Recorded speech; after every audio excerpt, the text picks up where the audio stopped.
Soy Top y bienvenidos una vez más a Topsicopedia, donde hablamos de los misterios más misteriosos del mundo mundial, muertes, desapariciones y uno que otro caso que te dejan pensando cómo una persona puede convencer a un niño de que su familia ya no lo quiere.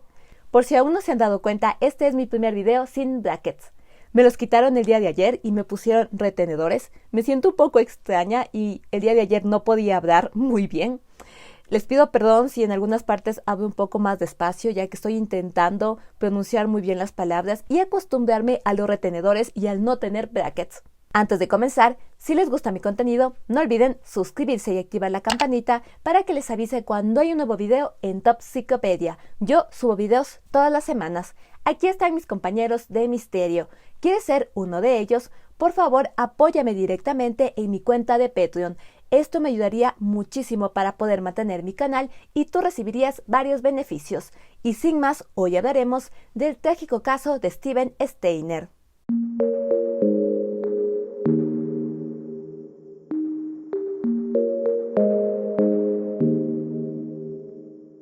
Steven Gregory Steiner nació el 18 de abril de 1965. Sus padres, Delbert y Kay Steiner, tuvieron 5 hijos, 3 niñas y 2 varones: Cindy, Jody, Corey, Katie y Steven. Steven fue el tercer hijo.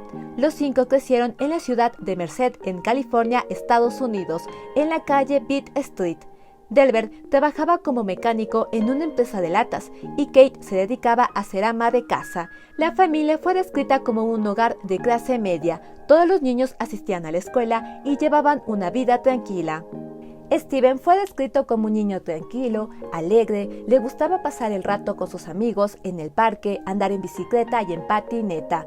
Él regresaba caminando todos los días de la escuela a su casa y nunca se había metido en problemas. Sus padres eran muy estrictos sobre la disciplina y los estudios. Es por esto que Steven se esforzaba mucho para no decepcionarlos. Su madre, Kate, era una mujer seria, responsable, que amaba a sus hijos, pero su carácter la hacía parecer un tanto distante. Por otro lado, su esposo, Delbert, era más abierto. Steven adoraba a su padre y tenía una muy buena relación con él. La familia llevaba una vida normal. Sin embargo, esta tranquila vida se rompería por los oscuros deseos de un hombre llamado Kenneth Parnell. Kenneth Parnell había nacido en 1931 en Texas durante la crisis de la Gran Depresión. Su padre era un alcohólico que lo abandonó cuando tenía 6 años de edad. Desde pequeño mostró signos y comportamientos perturbadores, como haber intentado sacarse todos sus dientes con un alicate. La mayor parte de su adolescencia la pasó dentro de centros juveniles que brindaban tratamientos psicológicos. Aunque nunca terminó ningún tratamiento, Kenneth comenzó a vivir por cuenta propia cuando cumplió la mayoría de edad. Se casó con su primera esposa Patsy en 1950 y al año siguiente la mujer quedó embarazada. Durante este tiempo, Kenneth, al no poder acostarse con su mujer debido a su embarazo, decidió abusar de un niño. Compró una placa de ayudante de sheriff en una tienda de objetos de segunda mano y se hizo pasar como un oficial de policía para secuestrar a un niño de 9 años de edad. Por este crimen fue condenado a pasar 4 años en prisión. Para ese momento tenía 19 años de edad. Mientras estuvo en prisión, recibió algunos tratamientos médicos en hospitales. En una ocasión, logró huir de un hospital y fue capturado meses después. A los 23 años, salió de prisión y volvió con su esposa, hasta que se divorciaron en 1957. Ese mismo año, se casó con otra mujer llamada Emma y tuvieron una hija. A pesar de que fue condenado por abuso sexual de un niño, por alguna extraña razón, su nombre no fue agregado a la lista de delincuentes sexuales de la zona.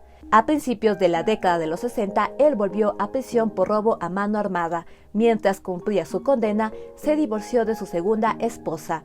Después de salir de prisión, parece ser que se casó por tercera vez, pero este matrimonio no funcionó. Kenneth consiguió trabajo en Yosemite Lodge, un complejo de departamentos ubicados en el Yosemite Village, que es parte del Parque Nacional Yosemite. Este complejo arrienda cuartos y departamentos a turistas, familiares y demás personas.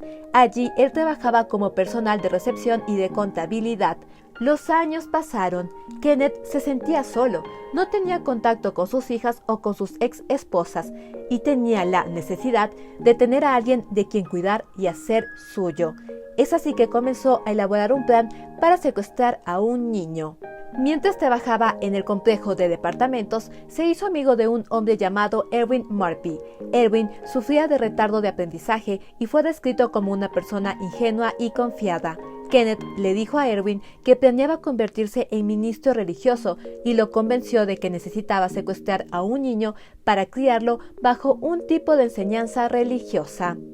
Kenneth y Erwin siguieron de cerca a algunos niños de la ciudad de Merced y fue así que ubicaron a Steven Steiner. Para este momento Steven tenía tan solo 7 años de edad y había sufrido un incidente familiar. Normalmente él regresaba directo de clases a su casa, pero recientemente había decidido no ir directo a su casa y una tarde pasarla en la casa de un amigo jugando un rato, y fue más tarde a su hogar. Como mencioné antes, sus padres eran muy estrictos y esto les molestó bastante, al punto al que Delbert le dio una paliza a Steven. Kenneth, con esta información, comenzó a idear un plan para secuestrar al niño. Ahora pasemos a los hechos de este caso. El 4 de diciembre de 1972, Steven comenzó el día con normalidad y asistió a la escuela. Al terminar sus clases, caminó de regreso a casa. A tan solo unas calles de su casa, se cruzó con Erwin en una esquina repartiendo folletos religiosos.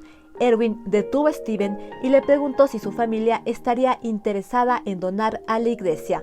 Steven respondió que su madre sí estaría interesada y Erwin le ofreció llevarlo a casa. Steven rechazó la oferta, ya que estaba a pocas calles de su casa, pero Erwin insistió hasta que el pequeño aceptó. Un auto blanco se detuvo al lado de Steven. Erwin lo subió y fue en ese momento que Steven conoció a Kenneth Parnell, quien conducía el auto. Kenneth condujo y pasó de largo la casa de Steven. El pequeño insistió que pararan, pero ya era demasiado tarde. Tiempo después, Kenneth se detuvo en una cabina telefónica. Bajó, usó el teléfono, regresó y le dijo a Steven que había hablado con sus padres y que ellos ya no lo querían. Kenneth llevó a Steven a una cabaña a unos 30 minutos de la ciudad de Merced y allí abusó de él. Los días pasaron y Steven suplicaba que lo dejara regresar a casa, pero todas las noches Kenneth le decía que había hablado por teléfono con sus padres y ellos estaban de acuerdo con que Steven se quedara con él, hasta que una noche Kenneth le dijo a Steven que él era una carga para sus padres, que ellos ya no podían mantener a 5 niños, que ahora él era su nuevo tutor legal y que debía comenzar a llamarlo papá. Por otro lado, regresando al 4 de diciembre, cuando Steven no llegó a su casa después de la escuela, sus padres se preocuparon mucho, llamaron a amigos, familiares y de inmediato fueron a la policía. La ciudad de Merced tenía un departamento de policía central, así que se realizó una gran búsqueda, pero no hallaron rastro del pequeño. También interrogaron a delincuentes sexuales de la zona, pero no encontraron alguna conexión con ellos y Steven. Además, recordemos que Kenneth no había sido agregado a la lista de delincuentes sexuales, así que él no fue interrogado. El FBI también se involucró en este caso y pidieron listas de trabajadores de empresas, hoteles, bodegas, de muchos lugares de la ciudad de Merced y ciudades cercanas. De hecho, pidieron la lista de los trabajadores del lugar en donde Kenneth trabajaba, pero este lugar entregó una lista incompleta, sin el nombre de Kenneth. Fue así que esta persona pasó desapercibida. Kenneth logró falsificar documentos donde él figuraba como el padre de Steven y cambió el nombre del pequeño a Dennis Gregory Parnell, permitiéndole conservar su segundo nombre y su fecha real de nacimiento. Un mes después del secuestro, Steven fue inscrito en una escuela con su nuevo nombre. Durante los siguientes años, Steven fue trasladado desde pueblos remotos hasta cabañas aisladas en el norte de California e inscrito en varias escuelas. Durante este tiempo, Steven fue abusado física, verbal y sexualmente por Kenneth. Al mismo tiempo, Kenneth lo había convencido de que sus padres ya se habían olvidado de él. Para el 6º grado, Steven comenzó a fumar marihuana, a tomar alcohol y emborracharse. Por otro lado, sus padres nunca dejaron de buscarlo. La policía autorizó en varias ocasiones que se imprimieran miles de carteles con el rostro de Steven para que fueran repartidos en iglesias, en escuelas, en parques. De hecho, los padres de Steven visitaron algunas de las escuelas en donde Steven estuvo inscrito bajo el nombre falso de Dennis, pero por alguna razón los carteles no fueron repartidos en estas escuelas y tampoco se repartieron en los parques cercanos, en donde se había visto en varias ocasiones a Kenneth caminando de la mano con Steven. La familia también se puso en contacto con cadenas de televisión para que el caso tenga un mayor alcance, que sea presentado en noticias, en alguna sección, pero las cadenas de televisión les dijeron que su caso no era lo suficiente interesante para ser mostrado, y fue así que nunca lo transmitieron. La vida de Steven fue muy difícil. Él por muchos años vivió confundido. Kenneth lo trataba como un hijo, le cocinaba, le compraba ropa, le daba regalos y al mismo tiempo abusaba de él. Kenneth consiguió trabajos de todo tipo y en varias ocasiones debía viajar lejos para trabajar. Steven tuvo la oportunidad de escapar, pero el temor y el miedo de que Kenneth lo encontrara, lo golpeara y abusara de él, o el hecho de que regresara a casa y en verdad su familia ya no lo quisiera, fue algo que lo detuvo y no sabía a dónde ir. Y algo que le ayudó a sobrellevar todo el dolor y a no sentirse solo fue una perrita, una Manchester Terrier que la madre de Kenneth le regaló a su hijo y que Kenneth le dio a Steven. Cabe recalcar que Kenneth no tenía una buena relación con su familia, así que ellos nunca se dieron cuenta que tenía a un niño secuestrado. Steven nombró a la perrita como Queenie y le dio mucho amor. Este pequeño animalito alegraba sus oscuros días. Un dato peculiar en este caso es que una mujer llamada Bárbara Matías vivió con Kenneth y Steven por un periodo de 18 meses. Esta mujer tuvo encuentros sexuales que involucraron a Kenneth y a Steven y hasta llegó a ayudar a Kenneth a intentar secuestrar a otro niño. Años después, esta mujer fue investigada y ella aseguró que no tenía idea de que Dennis era un niño secuestrado. Los años pasaron. Steven fue creciendo, tuvo novias y poco a poco Kenneth fue perdiendo el interés en él y comenzó a buscar nuevas víctimas. En una ocasión intentó abusar de un amigo de la escuela de Steven, pero no lo logró y fue entonces que le pidió ayuda a Steven para secuestrar a un nuevo niño. Steven lo ayudó, pero no logró secuestrar a nadie. Más adelante él confesaría que saboteó intencionalmente todos los intentos, ya que no quería que otro niño sufriera lo que él había sufrido. Kenneth, cansado de que Steven no lograra secuestrar a un nuevo niño, cambió de plan. Él sobornó a un compañero de clases de Steven llamado Sean Portman para que lo ayudara. Juntos fueron a la ciudad de Ukiah, en California. Allí ellos vieron a diferentes niños y Kenneth puso sus ojos en Timothy White, un pequeño niño de 5 años. El 14 de febrero de 1980, mientras Timothy regresaba de clases a su casa, Sean se acercó a él e intentó convencerlo de que lo siguiera para ayudarlo con algunas cosas. Timmy no quiso ayudarlo, reconoció el peligro y comenzó a correr con dirección a su casa, pero Sean lo atrapó y lo subió al auto con Kenneth. A pesar de que fue un descuidado y frenético secuestro, nadie vio nada.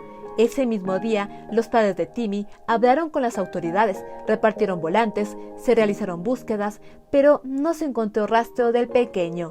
Kenneth no perdió el tiempo, rápidamente le cambió el color de cabello a Timmy, le dio un nuevo nombre y le comenzó a decir las mismas mentiras que le había dicho a Steven. Fue en ese momento que Steven entendió lo que había sucedido con él, lo que este hombre, a quien llamaba papá, le había hecho.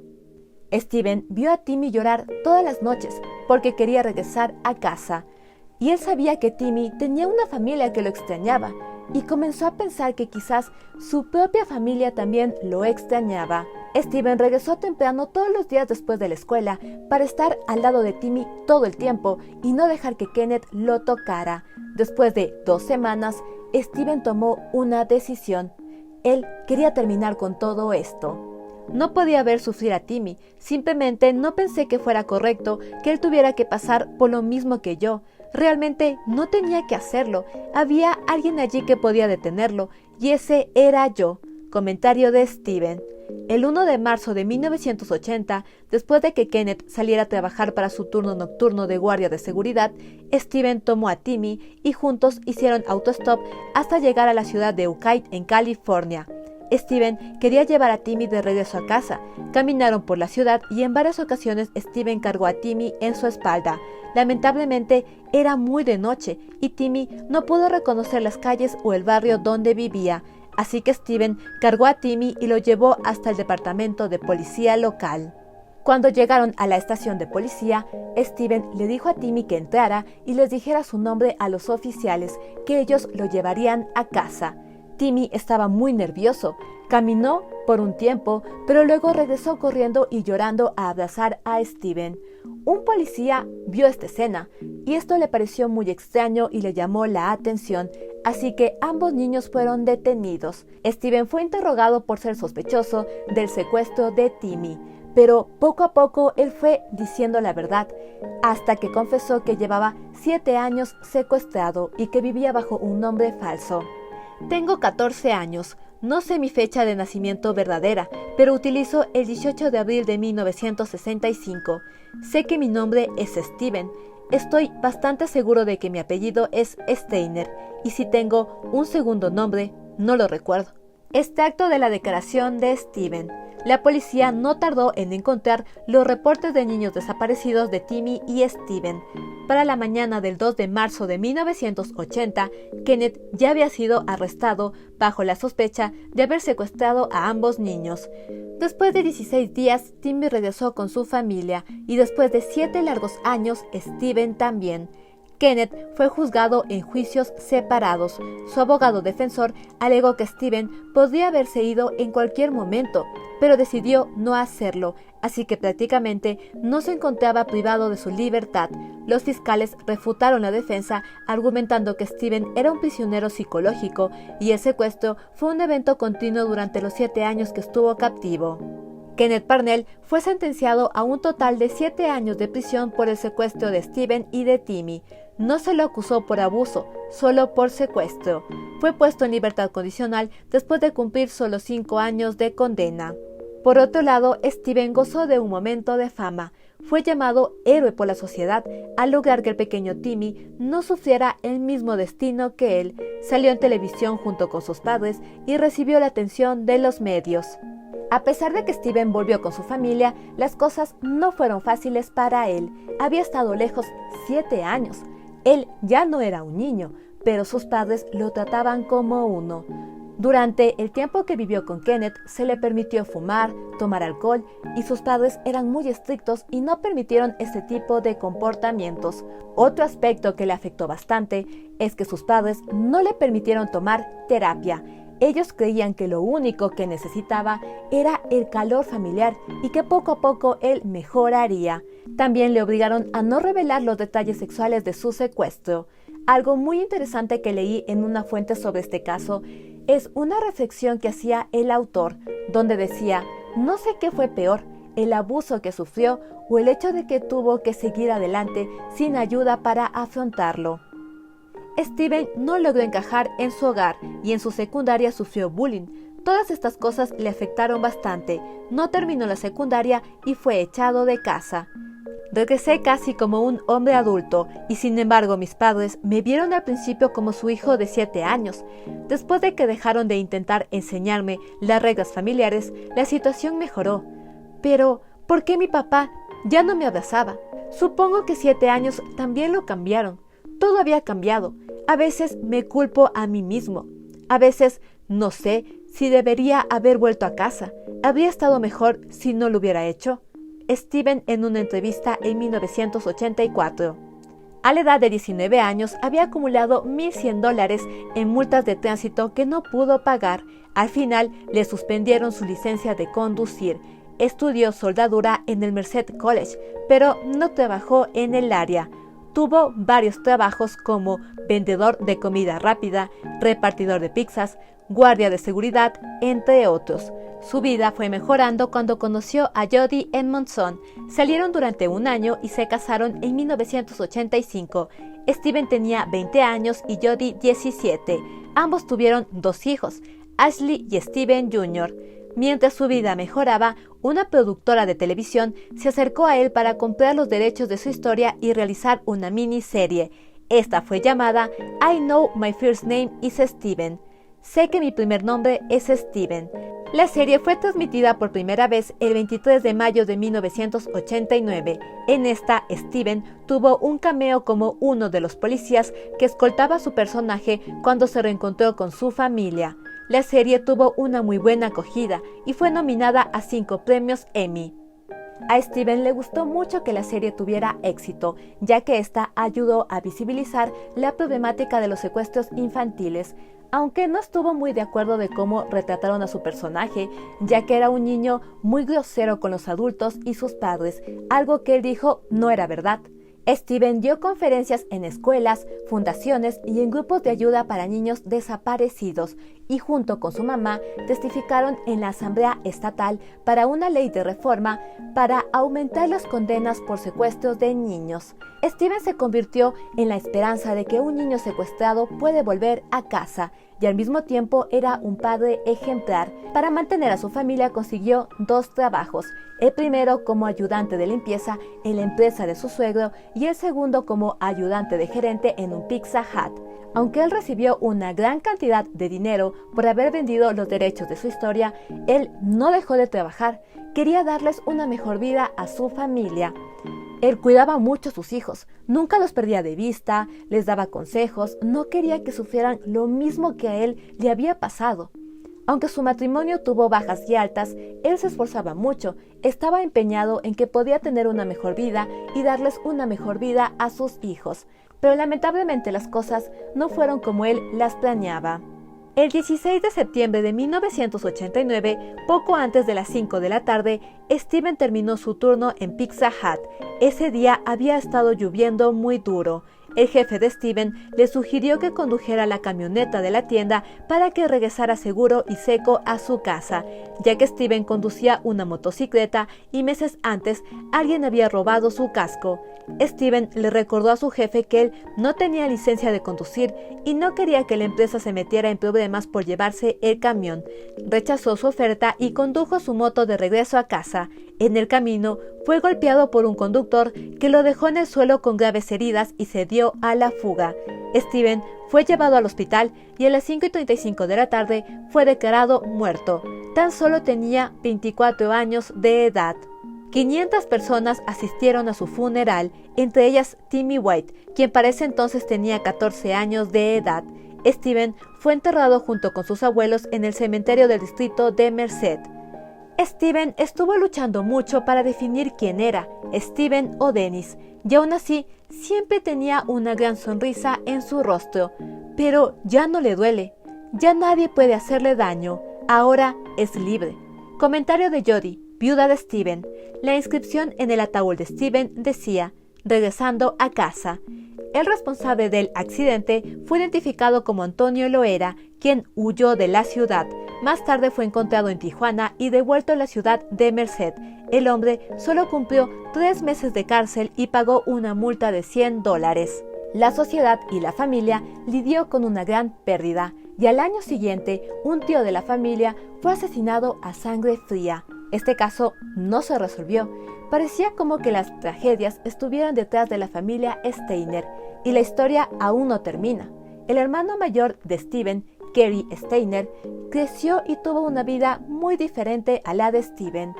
Kerry fue un niño tranquilo, tímido, callado, reservado, tenía pocos amigos y no mostraba interés en relacionarse con otras personas. Cuando su hermano desapareció, se volvió un niño muy nervioso.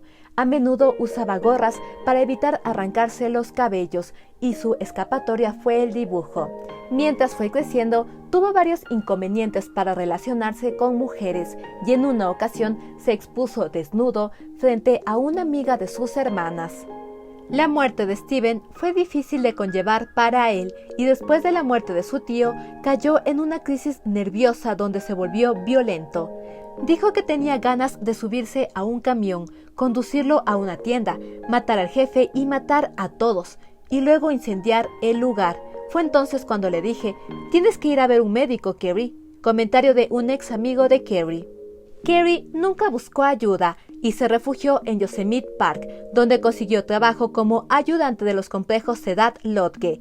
En febrero de 1999, Carol Sun, de 42 años, su hija Julie Sun, de 15 años, y su amiga Silvina Peloso, una estudiante de intercambio extranjera argentina de 16 años, decidieron pasar la noche en un complejo del parque. Carrie entró a la habitación con el pretexto de arreglar una fuga y agredió sexualmente a ambas niñas. Al final, mató a las 3 mujeres. Después de varias semanas, los cuerpos de Carol y Silvina fueron encontrados quemados. Una nota anónima fue enviada a la policía con un mapa dibujado y direcciones para encontrar el cuerpo de Julie. Las autoridades siguieron el mapa y efectivamente encontraron los restos de Julie. El 21 de julio de 1999, Carrie atacó a Joy Armstrong, una naturalista de 26 años que se hospedó en el parque. Sus amigos informaron de la desaparición de Joy. La policía halló signos de lucha en su cabaña y a media milla de distancia encontraron su cuerpo. Había sido decapitada. Testigos dieron la descripción de un carro azul estacionado fuera de la cabaña de Joy, y fue así que las autoridades llegaron hasta Carrie. Durante su interrogatorio, Carrie confesó ser el responsable de la muerte de Joy y también confesó ser el culpable de la muerte de Carol, Julie y Silvina. En el 2002 fue condenado a pena de muerte y actualmente sigue en prisión. Se debatió mucho sobre si el secuestro de Steven y la atención focalizada que recibió Steven tuvo algo que ver con que Carrie se convirtiera en un asesino serial. Sin embargo, el mismo Carrie confesó que había fantaseado con matar mujeres desde que tenía 7 años, muchos años antes de que Steven fuera secuestrado.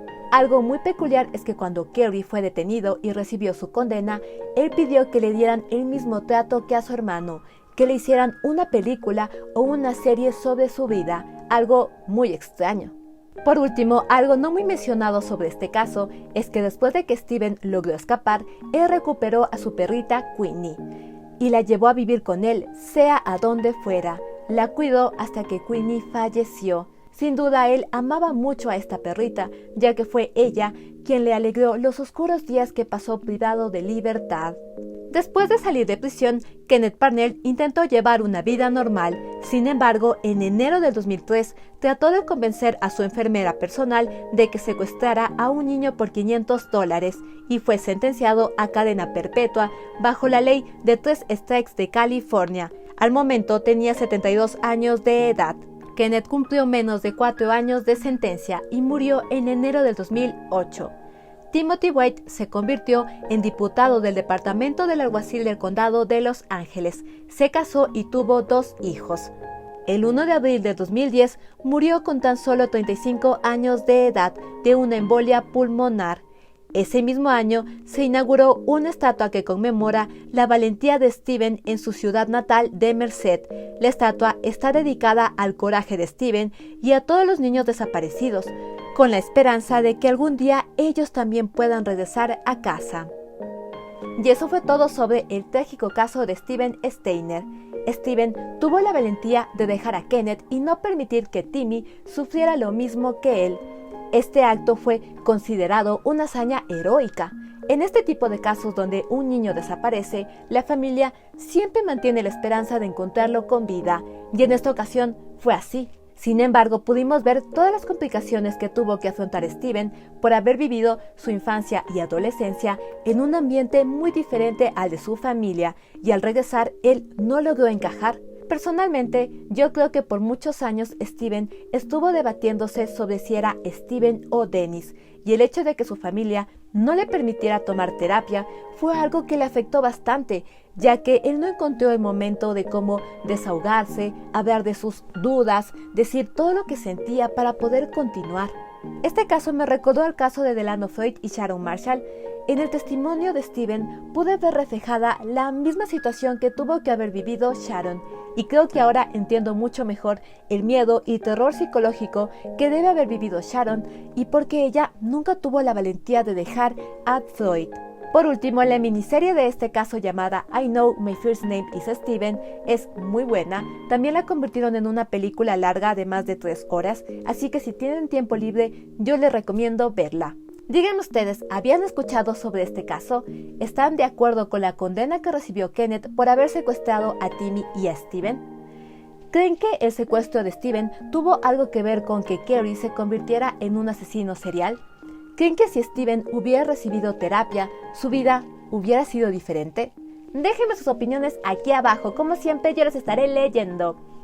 Muchas, pero muchísimas gracias por ver mis videos. Quiero agradecer a toda la gente de Latinoamérica, Centroamérica, España y de cualquier parte del mundo que me estén viendo. Como cada semana yo les digo y nunca me canso de decirles, estoy aquí por ustedes, muy agradecida que les guste mi contenido, me dejen sus comentarios aquí abajo, me manden recomendaciones y me motiven a continuar cada semana. Como les comenté al comienzo del video, el día de ayer me quitaron los brackets y estoy acostumbrándome a hablar con estos retenedores y es un poco extraño y raro poder hablar después de tanto tiempo sin brackets.